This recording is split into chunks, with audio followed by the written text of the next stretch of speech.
Okay, so it leaves me with two questions, but probably more.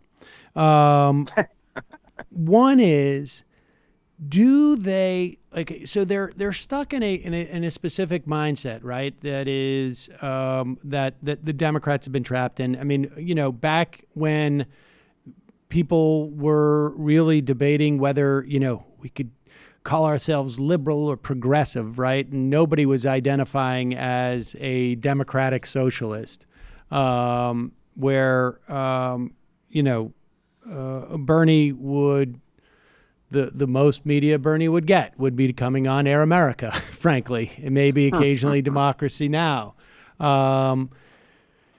These people are stuck in this mindset. Does it inhibit their ability to also wage politics in this era? In other words, like the same sort of fear that they're driven by that makes them sort of ineffectual in many respects and not up to the moment. And this is something that we complained about. You and I could have had this conversation in 2006, right? In 2005, we probably did, about how Democrats were not being strong enough in the face of Republicans, that they were afraid of their own shadow, that they had learned the wrong lessons, that they keep trying the same thing and it keeps failing. Now, of course, we have another, decade plus worth of evidence to this effect. But does this mindset also inhibit their ability to win this internal battle? I mean, I think it's at odds with a growing set of the caucus, and maybe the best way to answer that is with something concrete, and it's around this whole controversy on drug pricing. So last year, Lloyd Doggett, who's a progressive, who is now the chair of the Subcommittee on Health at the House Ways and Means Committee, he put together legislation allowing for direct negotiation of drug prices in Medicare with the pharmaceutical companies, which is banned right now per that 2002 legislation you were talking about earlier. And what he said is, my bill has direct negotiation, and if they can't come to an agreement, the government can make compulsory licenses of these drugs and give them to manufacturers so that they can make a generic version that will compete. And that's sort of the whip hand for the government to say, okay, if you don't want to negotiate with us, we'll just take your license and we'll put a generic version on the market. So Primus apparently agreed with that for a little while, and then when Democrats got the majority, he changed, and he went with a new concept that involves third-party arbitration. So the drug companies will put a price up and this is only for certain drugs. Drug companies will put a price up, Medicare will put a price up, and the arbitrator will choose one or the other. That's his new plan. And it undermined this work that Doggett had been doing for a year, getting 122 co-sponsors in the House of Representatives on his bill.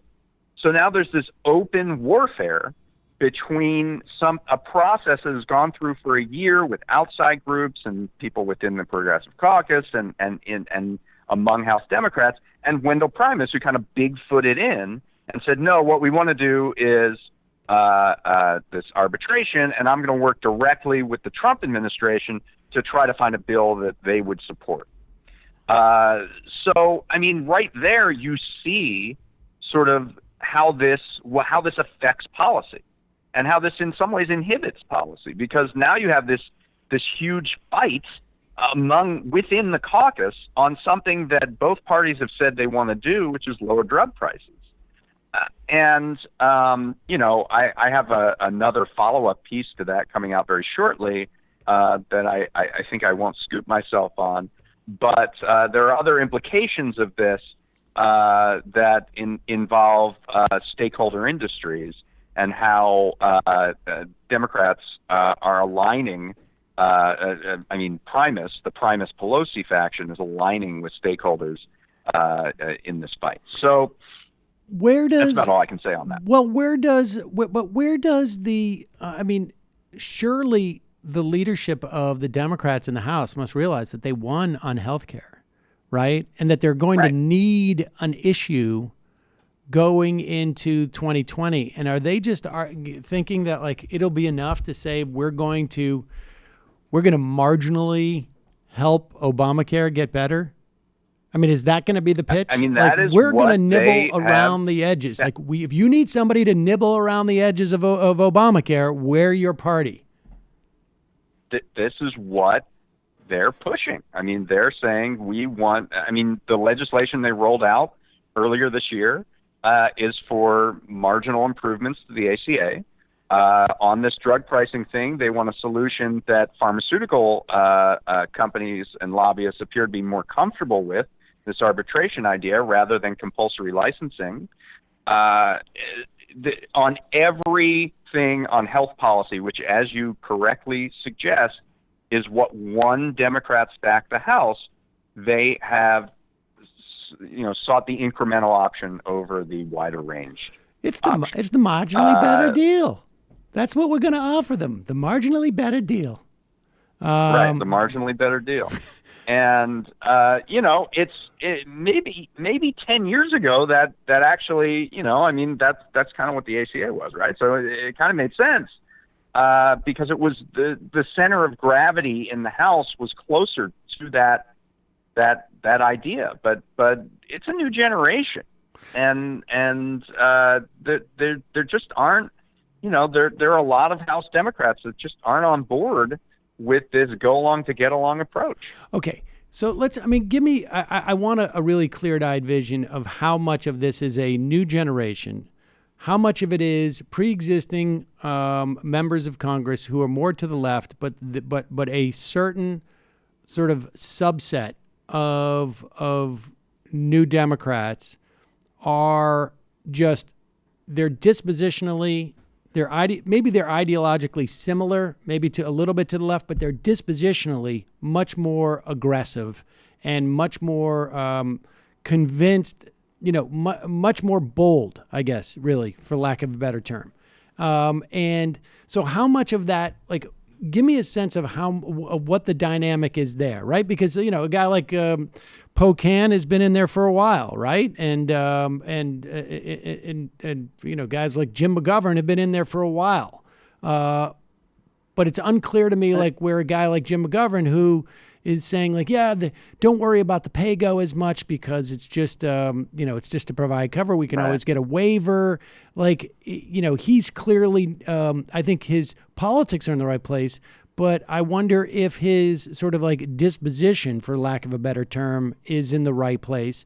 And to the extent that there's that dynamic between these two different groups, is there anybody emerging as a potential, like a legitimate potential leader? And, I know like people listening to this audience are saying, well, AOC, but I'm talking about somebody who has enough experience and enough relationships in there to sort of like lock in a vote, but also is, progressive.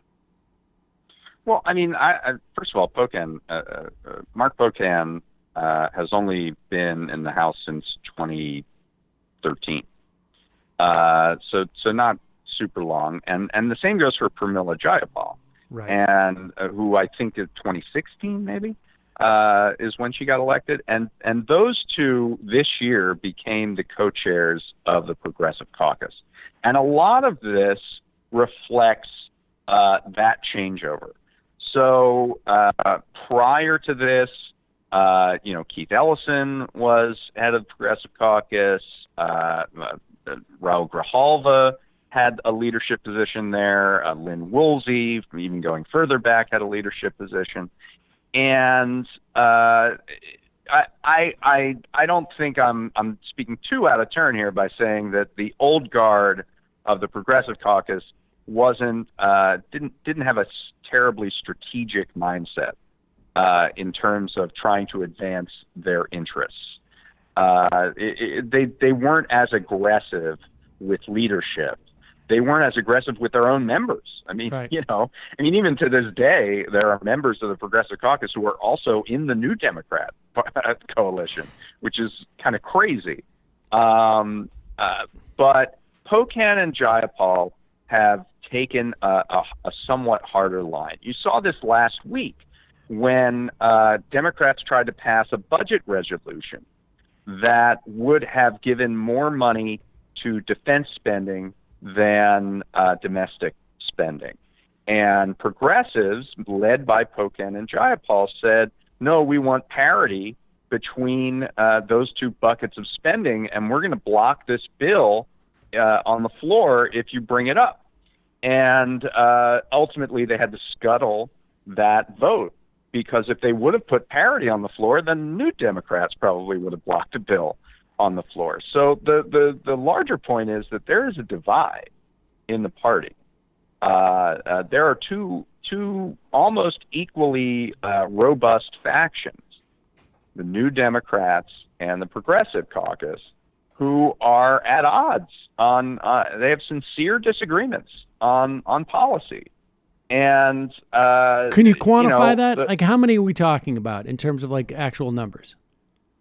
I think the Progressive Caucus is something between 90 and 95 members, and the New Democratic Caucus is something between 90 and 95 members. Wow. So, I mean, you're talking about almost the entire caucus in one of those two coalitions. So, and yeah. So when we hear the DCCC come out a couple of weeks ago and say, right, if you in any way as a vendor, right? If you're someone who's a campaign consultant, or you're somebody who, like, I make signs for congressional campaigns, or I do fundraising for congressional campaigns, or I do media buys for congressional campaigns. If you are one of those contractors and you work for someone who is a challenger in a primary, you will get cut off from being able to get any general election gigs from the DCCC, which is like basically, I don't know, I'm trying to think of what the equivalent is. It's like, if you, Sam, if you go on any of if you go on any podcasts, we're not going to let you go on, go on radio or something like that, or I mean, to the extent that there's any value in any of it. The question about that is, to what degree is that just incumbency protection, which is all the DCCC is anyway, right? And to what degree is that ideological? Like, are they going to blackball a vendor who works with a potential primary challenger to Rashida Tlaib? Right. Which is likely, because she is a Palestinian American who represents a largely African American community, and in fact, there was a sort of a split between votes for several different African Americans in that primary. This was the race to succeed John Conyers, and that's why Tlaib came on top. She got a plurality, but not a majority of votes, and if one African-American Democrat went against her, they would at least have a fighting chance of winning that primary. So is the DCCC going to hold to that? Would they blackball someone who worked with a challenger to Rashida Tlaib or Ilhan Omar or AOC? Or is this just about progressive challenges to incumbent centrist Democrats? So that's the question that remains sort of to be answered. But, once again, there's this divide.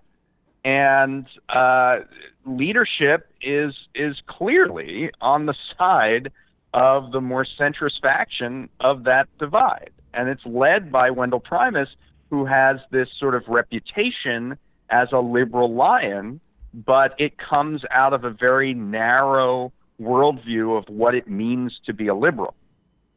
So that's the best way I can describe it. When you talk to some on the more progressive side, Do they is I mean, how pointed is this? Where are we in the understanding of this dynamic amongst House members, and what are they talking about as what's the next step?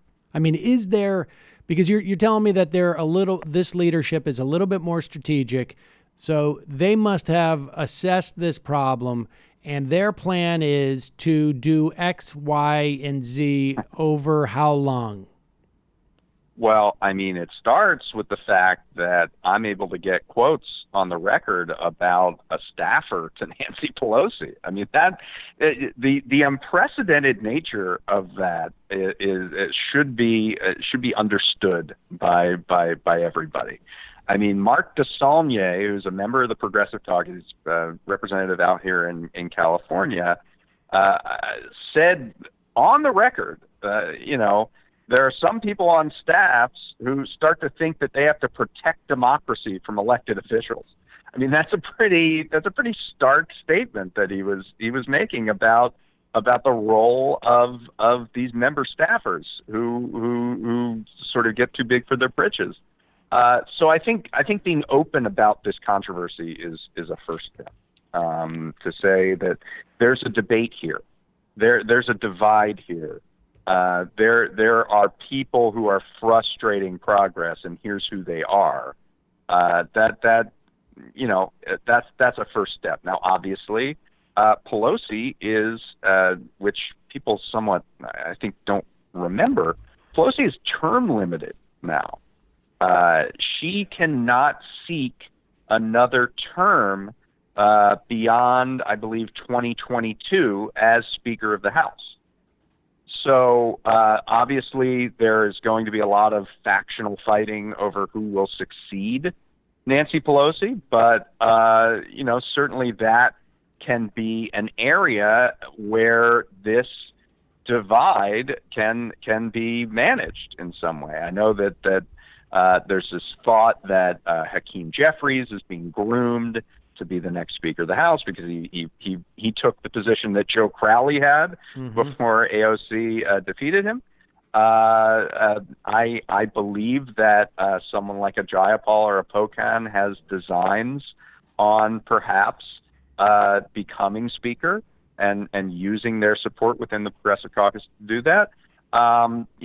We're a couple elections away from having ultimately to see what that decision is going to be.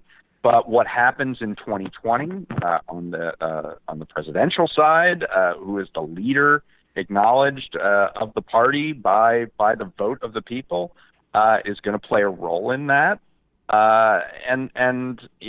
These things will play out.